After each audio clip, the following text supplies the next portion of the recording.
And now, Autolite and its 60,000 dealers and service stations present... Suspense. Tonight, Autolite brings you Charles Laughton in De Mortuis, a suspense play produced and directed by Anton M. Leader. Friends, the Autolite Company also presents the Autolite Stay Full Battery, a powerful package for practical people who prefer pep and performance. Why, Cornelius, the Autolite Stay Full Battery is so different, delightful, and lacking in thirst, it needs water only 3 times a year in normal car use. Yes, sir, Autolite Stay Full is the battery with the big, buoyant reservoir that needs water only 3 times a year in normal car use. An Autolite Stay Full battery has an extra ample sample of Aquapura. It's as full of H2O as a Florida orange is full of juice, a Texas grapefruit full of succulent sap. So, friends, here's the pitch. Be right with Autolite. Switch to an Autolite Stay Full battery tomorrow. And now, Autolite presents Charles Laughton in a tale well calculated to keep you in suspense.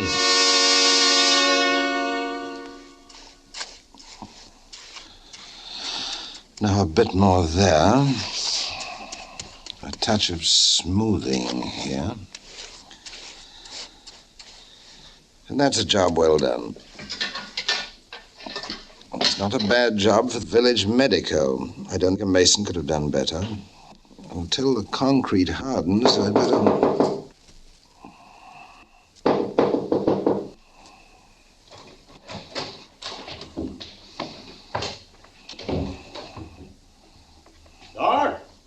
Dr. Rankin? Hello, Dr. Rankin? Looks like there's no one home. Must be someone here. Nobody goes out and leaves the house open. Oh, Doctor would. He trusts people. Oh, we'd better give it up, George. You'd think Irene would be about. She ought to be, by the looks of things. But she's a bad one. I saw her again only last night with that commercial traveler. George. Doctor might be downstairs. The cellar door's open. You think it rude of... Doctor! Oh, there you are. Didn't you hear us? I thought I heard someone. I wasn't sure. Well, we were going out after some partridge, and I thought you'd like to come along. We wouldn't have come in the house, only George thought that, seeing as the door was open and all, that someone was home. Aye. So we walked in, and then I saw the cellar door open, and down we came. Where's Irene? Irene? Oh, she's gone visiting. Oh, well then, let's go shooting. Wet concrete. Going in for a bit of masonry, Doc? There's been some water seeping up through this floor. It's an underground spring, perhaps. Underground spring? Why, Doc, I sold you this house, but I never heard of a spring beneath it. Doc, it looks as though Greg built you, it did. Not Doc, I didn't. You know, when he came up from London a year ago, I could tell right away that he was a fine fella. When he and Irene wanted to get married, I sold him the best house in the village. Now, maybe it was only the rains, Greg. Well, I don't know. You certainly went deep enough, Doc. You see, you got a bit of clay on your shovel. That's 4 feet down, the clay. 18 inches, George. Not according to the maps. 4 feet, it says on the Sudbury maps. Well, there's no need to argue the toss. Let's get on with our fowling before the partridge gets tired of waiting, eh, Doc? Well, not today, boys. I've got things to do. Oh. Well, we might as well get along. How's Irene? Oh, she's never been better. She took the afternoon train to North Welsham. To North Welsham? Well, there's no afternoon train to North Welsham. No more than the clay is only 18 feet. Did I say North Welsham? I meant Norwich. Oh, are you friends in Norwich, Doc? Mrs. Slater. She lived next door when Irene was just a child, over on Victoria Cross. Slater? Next door to Irene? No. Oh, that was a long time ago, Greg. Oh, well, I've been in Sudbury all my life, and I've known Irene all my life. Never any Slaters on Victoria Cross. Right, George? Aye. I lived on Victoria Cross myself. Clay's 4 feet down there, same as here. Now, let's drop the whole thing. Maybe the woman married again, and that's why you don't recognize the name. Oh, well, maybe. Well, you better change your mind about the hunting, Doc. Your wife's away on a visit. You just finished filling a hole in the cellar, and... Oh, good heavens, Doc. You didn't. 4 feet down to the clay, that's what it is. What are you two fools talking about? Oh, it's not that you didn't have provocation, Doc. We know that. Provocation? Are you suggesting that You stupid fools, you go get the constable and let him start digging. Oh, now, hold on, Doc. It's not as if we mind. If it could ever be called justified, this is it. Aye. We could have told you. I warned you about the bad houses to buy, not half I did. But when it comes to marriage, well, we all knew Irene. The Sudbury baggage. That's what we used to call her. And when a fine chap like you comes along and fixes to marry her, well, you want to say something, but what? But what, I ask you? It's not like buying a house, it ain't. I suppose I am rather old for Irene. Well, you could be a young'un and it'll be just the same thing, Doc. Now, not everyone wants the same thing. I'm a sort of a dry chap, and I don't open up easily. And Irene, well, you'd call her kind of gay. Aye, that's one word. She's no housekeeper, I know that, and that's not the only thing a man wants. She enjoys herself. Oh, that she did. And that's what I love about her. She's not very deep mentally. Well, all right, you can say she's stupid. I don't care. She's lazy, no system. Well, I've got plenty of system, enough for both of us. She's enjoyed herself, and it's beautiful and innocent, like a child. If that was all... But you two seem to know that there was more. Why, everyone knows it. George, you just tell him what you saw at the pub. Aye, you know me, Doc. I'm no pub crawler. I'm a single potter. But every night the past week, when I've gone in for my pot of ale, she's been there, and with that Harry Manning, the commercial traveller, who's been at the Lion. Everybody's seen her. The village will be on your side, Doc. Oh, aye. And not that it'll mean much if it comes to a trial. What shall I do? Well, we all make mistakes, Doc. You know, in a way, we got you into it by not saying anything before you married her. And the way I see it, well, it's sort of up to us to help get you out of it. That right, George? Aye. Still, there's such a thing as being an accomplice. No, not the way we'll do it. When we came in here, the street was empty, wasn't it? Aye. And we haven't been down in the cellar. You get that, Doc? We shouted upstairs, but when you didn't answer, we went on after Partridge. We never came down in this cellar. I wish you hadn't. Now, all you have to do, Doc, is say that Irene went for a walk and never come back. And George and I'll say that we saw her driving away with this commercial traveller. What's his name, George? Harry Manning. He was paying his score at the Lion this morning, so I guess he's moving on. The whole village knows about him and Irene. What? So they'll believe that she might leave with him. Well, we better nip off now. We'll go out the back way. I'd cover up that fresh cement if I were you, Doc. Aye, and don't be telling folks the clay is only 18 inches down.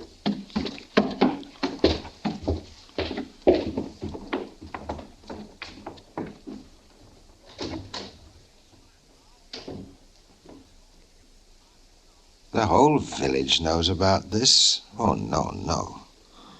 Why did they have to come down here? Why can't they keep their mouths shut? Why tell the patient he has a cancer? Why? I'm back. I'm down here, Irene. Oh, can you beat it? I missed the train. Oh? Which way did you come back? I walked across the field. How do you think? It's twice as far to the village. If you'll drive me to Colchester, maybe I can catch the train there. Maybe. Did you meet anyone coming back? Oh, no, sir. Oh, aren't you finished with that dirty job yet? No. No, I'm afraid that I shall have to take up this floor again. Come on down here, dear. I'll show you.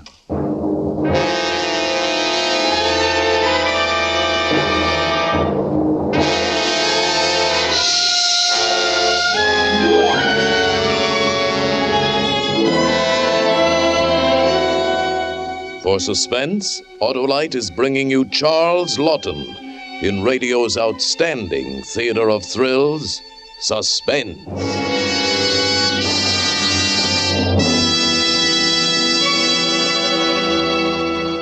You know, Hap, during that bitter cold spell... Oh, no. Cold spell? Why, this is Southern California. I was in Montana, where zero is another name for prickly heat. Well, I was telling a fellow about how to get summertime operation out of his car. By Cornelius, I said, get one of those Autolite Stay Full batteries with the extra liquid reserve.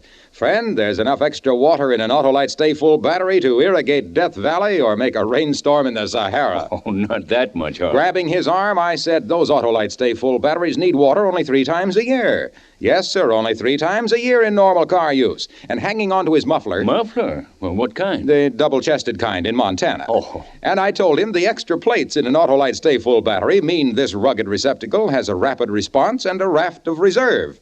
And then I said, as the button pulled off his coat, Autolite Stay Full batteries... Hello, that's my coat. Oh, sorry, Hap. Here's your button. Autolite Stay Full batteries are just another one of the 400 automotive, aviation, and marine parts from one of the 28 plants of the Autolite Company. And now, Autolite brings back to our Hollywood soundstage Charles Laughton in De Mortuis, a tale well calculated to keep you in suspense. There you are, Mrs. Green. I'll be sure you come back next week for another injection, and we'll have you feeling fit in no time. Well, how much will they be, these injections, Doctor? 3 shillings apiece, Mrs. Green. Now, there's no need to pay it right away. We'll see about that later. Oh, now, that's just like you, always doing something for others with never a thought to yourself. You know, Doctor, I was talking to Mrs. Pox about you only the other day. Oh, yes? It's no good, I says, for a man to be living alone. Say what you will about it. A year it is now since that, she left you. Good riddance it was. And it's time you was looking about. Do you mean to say it's really a year since Irene left? You know, the time seems much shorter than that. You know, it's not that we held with divorce, Doctor, but if there was ever a man justified, you're that man. Justified, you said? You know, it's very odd how a word like that keeps being mentioned. Mrs. Green, I know that you mean well. I'd rather not talk about it if you don't mind. Well, a body can't help thinking. Yes, I'm sure of that. Now, you come in again next week for your injection, and don't you forget. I won't do that, Doctor, and you think I will... Good day, Mrs. Green. Yes? You the doc? Yes, I'm Dr. Rankin. Won't you come in? Don't mind if I do. Now, what seems the trouble, Mr. Manning, Harry Manning. Harry Manning, your name seems familiar. Yeah, I dare say. I'm a commercial traveler. Most of the boys around the villages know me. And a few of the women, I suppose. Well, I wouldn't say no, Doc. You know how it is. I suppose I do. Now, what did you say was wrong, Mr. Manning? Well, I don't rightly know, Doc. Just feeling a bit under the weather. Hit me just as I was driving into Sudbury. So I looked for the nearest doctor, and here I am. So I see. Well, I think I'd better examine you, Mr. Manning. Would you remove your shirt, please? Yeah. Have you been in Sudbury before, Mr. Manning? Yeah. Once a year, Doc, as regular as the calendar. It's a fine little place. Did you say that you just arrived? You haven't checked in at the inn yet? You're my first stop, Doc. Like I said, I was feeling a bit under the weather, and I wanted to check up on it. You see, I wanted to look up an old friend here. I felt I'd better be feeling just right. Si, maybe you know her, Doc. A downy bit by the name of Irene. Irene? I don't believe I know her. What was her last name? Would you breathe a little deeper, please?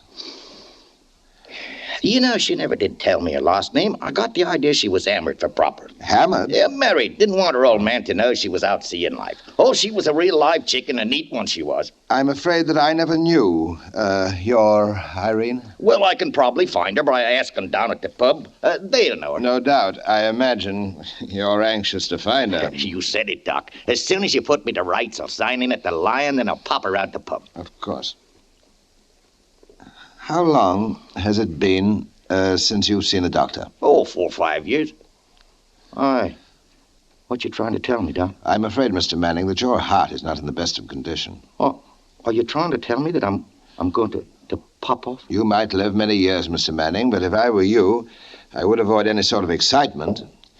In the meantime, I'll give you something that'll give you temporary relief. You wouldn't be kidding me, would you, Doc? Kidding, Mr. Manning? You know, pulling me leg? Not at all. You may put your shirt on, Mr. Manning. Yeah. How long have I got, Doc?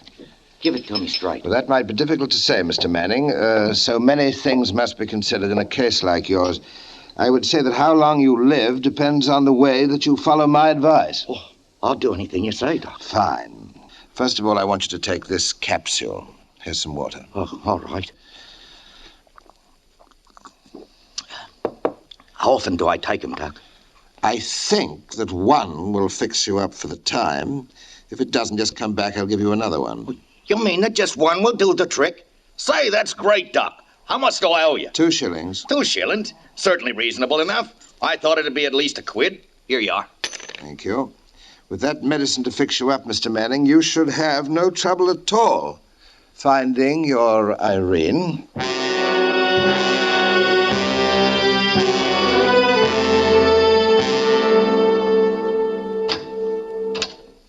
Are you busy, Doc? Hello, George. Come on in. Who was the bloke leaving your office before, Doc? He looked familiar. He's a commercial traveller. He said his name was Harry Manning. I could have... Harry Manning. He's the one. I believe that he is the gentleman that you and Greg have mentioned several times. What did he want? A doctor, strangely enough. He wasn't feeling very well. Did he know who you were? That I was a doctor, yes. No more? No. He'll be going straight to the pub, won't he? I imagine he will. Although I told him to avoid excitement, he has a bit of a bad heart. Aye? Now, what's wrong with you, George? Or is this a social call? A bit of both, Doc. We've been friends for a long time. Ever since I arrived in Sudbury, I suppose in a way you and Greg are the only friends I've had. That's what I've had in mind, I did. You see, Doc, I'm in a spot of trouble, and I thought you might want to give me a hand. Gladly if I can. What's the trouble, George? Well, money troubles, Doc. I have a lot of bills that must be paid. If you're talking about my bill, George, you should know that I won't press you. Oh, I wasn't worrying about that. The truth is, Doctor, I need about 100 quid. Yikes. £100? And I was thinking maybe you might loan it to me. I would if I had it, George, but you know that I'm not one of those Harley Street toughs. My patients pay 2 or 3 shillings, when they can pay. You could raise it, maybe. Perhaps, but I think that you could find a loan easier than I could, George. You've lived around here all your life. Aye, and I know what I know. It's 4 feet down to the clay. That's what it is. I see. You,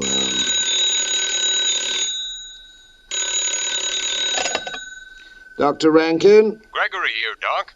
Thought maybe you'd like to go out after some partridge this afternoon. No, Greg, I don't think that... Yes. Yes, I might at that. It's doing me good to get away from the office. And George is here now. Perhaps he'll go with us. Would you hold on? It's Greg, George. He wants to go hunting. What do you say? What about my 100 quid? Oh, I think I can help you, George. But what about the hunting? I don't care if I do. Fine. George will go with us, too. It'll be like old times, huh? Good. All right. Meet at my place. Righto. There's nothing like old friends getting together, is there, George? Aye. Especially when they can help each other. I'll get the money for you. Somewhere or other. Considering the cause, I guess we might say that almost any method is justified.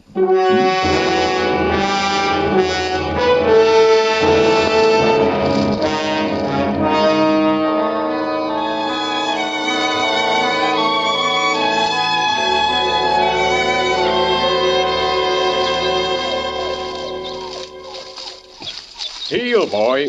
Well, there's a bit of a chill today. Should mean a good bag. You and George must have gotten chilled waiting for me. I'm sorry I was a bit late. Oh, well, couldn't be helped. Yeah, what was the call? Commercial traveler. He had a heart attack on the street. That wouldn't be the same one that was coming out of your office today, would it, Doc? Yes, it was the same man. Well, fancy that.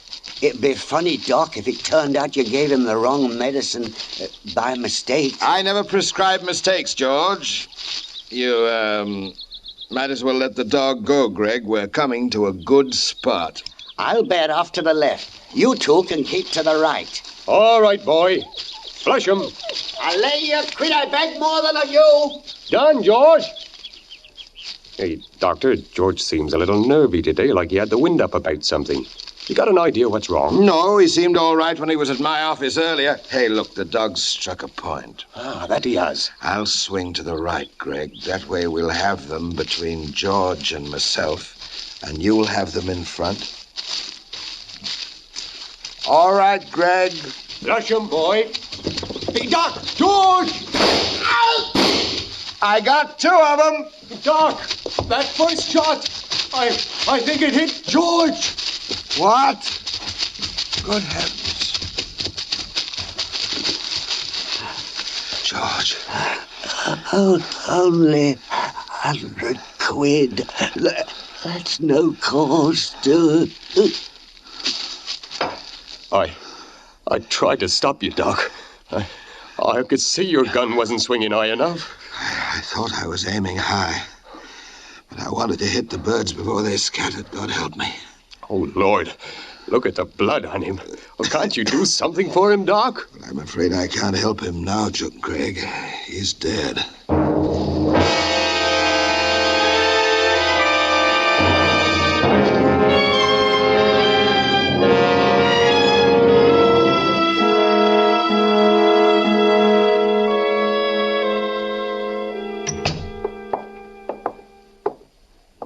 Sit down, Greg. I'll fix some drinks. He was no more than 30 feet away. Just standing there waiting for the birds to flush. I should have seen him. Was that what you meant, George? No, I didn't say that, Doc. No, I was just thinking. Yes, I know how it is. Here's your drink. Thanks. No, I just couldn't drink. Not yet. Doc, I want to ask you something. Of course. What is it, Greg? That commercial traveler who had the heart attack, the one that George mentioned, was his name Harry Manning? I believe it was, now that you mention it. It was something like that. I see. Doc, why don't you leave Sudbury? Go to some other village. England's full of quiet little villages where a doctor can build up a good practice. But I already live in such a village, Greg. I like Sudbury, and I have certain plans. But, Doc, it may be dangerous for you if you stay. Are you threatening me, Greg? No, of course not. Only A man, especially at my age, can't simply pick himself up and start all over again. I've spent a great deal here, not only of money, but of myself. I like this place and its people, most of them. I know, Doc, I understand, but... As for the danger, I believe that I can take care of that. Oh, do you remember my cellar, Greg? Your cellar? What about it? Well, it's hardly a cellar now. I've turned it into a research laboratory. It's full of the best equipment. Come on, I'll show you. Oh, no, not now, Doc. Some other time. Greg, you're my friend, my only friend now that George is gone. I want you to see it. No, Doc, I... Now, come on, Greg. Go ahead, Greg.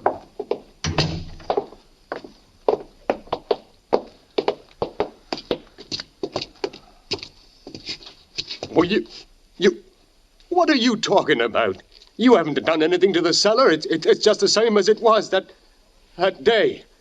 Here, I'm going to... Oh! You're going to what, Greg? What did you do? What did you stick with me with? A hypodermic needle, Greg. It's an honorable symbol of my profession. And don't try to leave, Greg. You'll never make the stairway. Now, you see... Have you... killed me? Not yet, Greg. Now, do you feel that I have to kill you, that you know too much and you suspect even more? You got too many secrets to keep to yourself. Is that it, Greg? You did kill that commercial traveler. And then you got to worrying about what George and I knew. Mm-hmm. And so you killed George, and now you're going to kill me. Mm-hmm. I should have turned you in a year ago. Yes, you should have, Greg. You see, there was water seeping through the floor. I did find clay only 18 inches down. When you came in that day, I didn't know anything about Irene except that I loved her and was happy. What do you mean? You mean that Irene wasn't? No. Irene was not dead then. You see, Greg, if anyone is guilty of murder, it is you and George. You killed my happiness.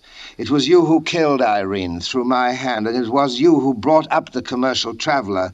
Although it was my medicine, it was you who killed him, as surely as if you'd struck him down in the street. It was George. Now, George wanted to transfer his secret to his wallet. And you, Greg, when the secret became 3 secrets, you found it too heavy for you. Oh, you're mad, Doctor. You'll never get away with it. With all of us. I came to Sudbury wanting to serve it, to share the sickness and the poverty as well as the simple day-to-day existence of all of you. I asked no more than that. I wanted... Help! Now, you quiet, you fellow. Help! I won't have you spoil things now. Dr. Rankin? Dr. Rankin? Well, he's here. There's no doubt about it. The door was open. Unless he went out on a hurry call. Dr. Rankin. It's Constable Saunders. I guess he is out. There's no great hurry on this anyway, Constable. Why don't I come back in the morning? All right, then. Come along.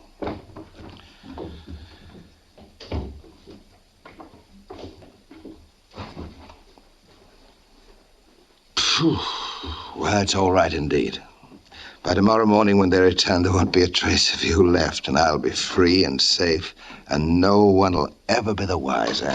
What on earth's that? I tell you, Jones, I saw the cellar light on just as we turned the corner. There. You see? The light under the door there. Oh, right you are, sir. Must be down in the cellar. Didn't hear it. Phew. Dr. Rankin? Oh, glad I raised you, Doctor.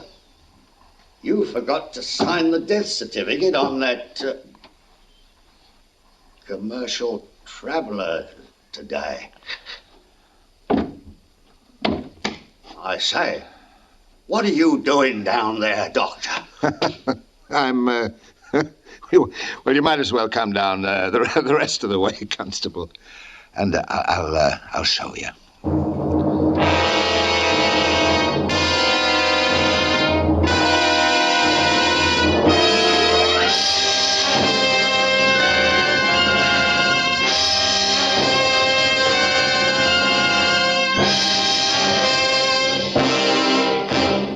Thank you, Charles Laughton, for a splendid performance.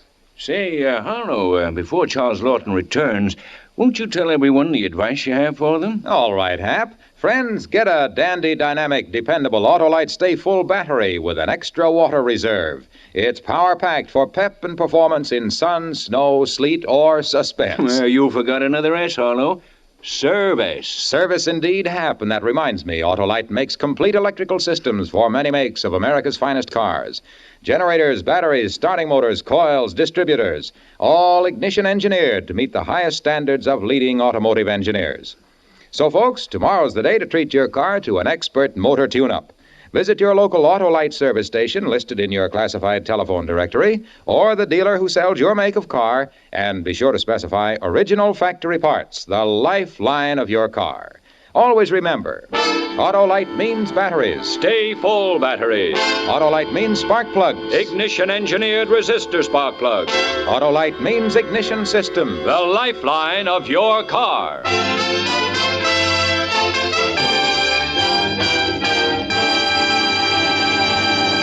And now here again is Mr. Charles Laughton. I am very happy to have had this opportunity of working again with Tony Leader on Suspense again. It has meant working in a story which has been a favorite of mine.